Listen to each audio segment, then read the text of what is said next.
Redeemer Church supports missionaries located in 13 countries that are hostile to the gospel. 3 of those are countries where it is illegal to preach the gospel. Due to safety concerns, we cannot show these missionaries' names.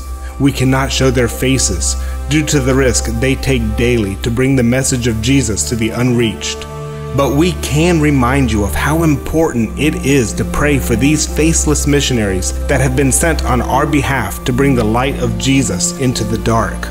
I represent one of the missionaries to Kenya. Last year, this missionary and his wife were shot by radical Muslims in their town, but they survived.